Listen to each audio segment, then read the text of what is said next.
नमस्कार प्रिय बच्चों, आज हम आपको गणित में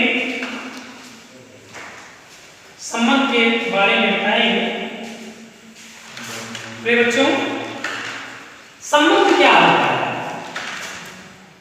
किसी भी चीज से उसी भी जात से उसी भी प्रकार के व्यक्ति से एक दूसरे का जोड़ संबंध कहलाता है। जैसे गिनती है तो आप गिनती को गिनती में जोड़ेंगे।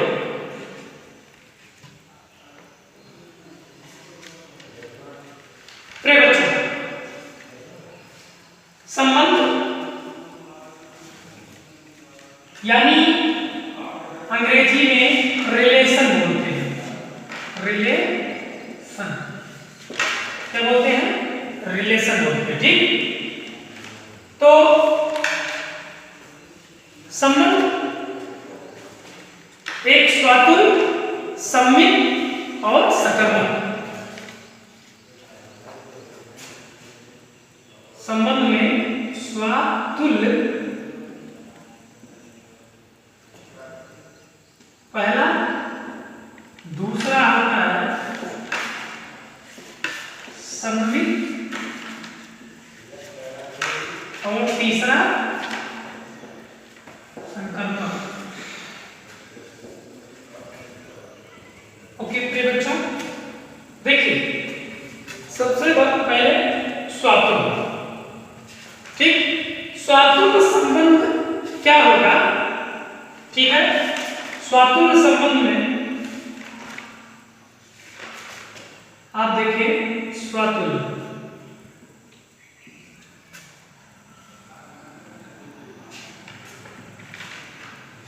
संबंध।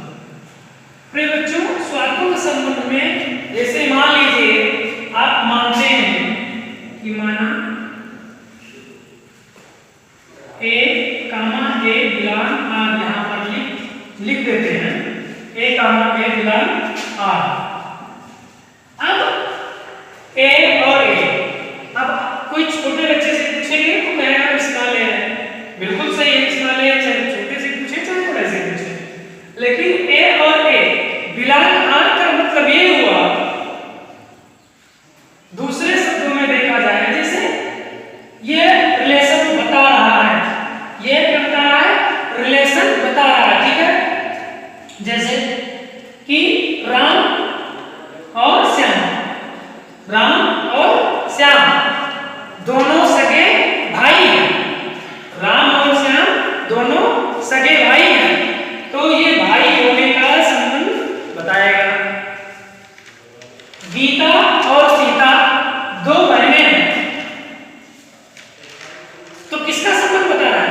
गीता और सीता दो बहन का संबंध बता रहा है। ठीक है, उसी प्रकार स्वातुल्य में प्रिय बच्चों ए कॉमा ए बिलॉन्ग आर, इसका मतलब ए आर ए, ये इम्प्लाइज करेगा ए बिलॉन्ग ए आर ए, तो इसे हम स्वातुल्य संबंध कहेंगे। ठीक है, सम्मित में देखो, सम्मित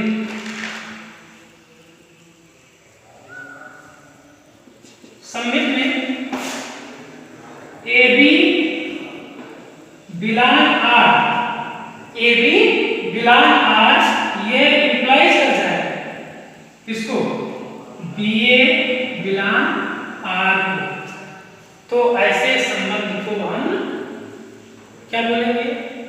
सम्मित संबंध। ठीक, और संकर्मक,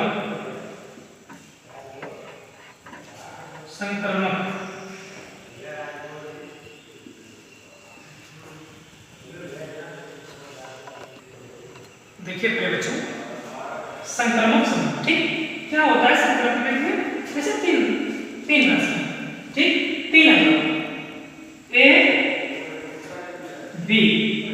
बिलॉन्ग आर, फिर बी सी बिलॉन्ग आर। सकर्मक संबंध A B belong R, B C belong R implies that A C belong R. ठीक है, अगर ये कर जाएगा तो सकर्मक संबंध कहलाएगा। समझ में आया? तो संबंध में स्वातुल, सम्मित और संकर्मक। ठीक, स्वातुल में क्या होगा कि मान लीजिए दो मतलब सेम है, ए और ए बिलॉन्ग आर यानी ए रिलेशन ए, तो ये स्वातुल संबंध होगा। सम्मित संबंध में ए बी बिलॉन्ग आर क्या इंप्लाइज करता है, बी ए बिलॉन्ग आर को। ठीक है, तो ये आपका सम्मित संबंध हो जाएगा। और सकर्मक संबंध में A B belong R, B C belong R, ये दोनों मिल करके इंप्लाइज कर जाए ए सी बिलॉन्ग आर को, तो आप सकर्मक संबंध कहेंगे। ठीक है बच्चों, समझ में आया? ऐसे मान लीजिए कहीं सेट दिया है आपको कि ए बराबर 1 कामा 1, फिर 2 कामा 1, 1 कामा 2, ये आपका समुच्चय के रूप में ए बराबर दिया है। इसमें आपसे कहे कि स्वातुल, सम्मित तथा सकर्मक संबंध बताइए, छांटिए, तो प्यारे बच्चों आप तुरंत समझेंगे कि वो एलिमेंट सेम एलिमेंट की तरह जो मिलेगा उसको आप स्वातुल बोलेंगे। 1 कामा 1 बिलॉन्ग रिलेशन ए में बिलॉन्ग करना है। ठीक है, इसलिए आप 1 कामा 1 क्या हो जाएगा आपका उदाहरण के रूप में 1 कामा 1 क्या हो जाएगा स्वातुल। ठीक, अब 2 कामा 1 बिलॉन्ग आर और 1 कामा 2 बिलॉन्ग आर। ठीक है, क्योंकि A B belong R, B belong R होना चाहिए, तो ये सम्मित हो जाएगा। ठीक है, लेकिन सकर्मक में ये कंडीशन नहीं दिया है। ये होता है A B belong R, B C belong R, ये इंप्लाइज करता है ए सी बिलॉन्ग आर। तो ऐसा कोई भी इसमें नहीं दिया है कि 1 2 हो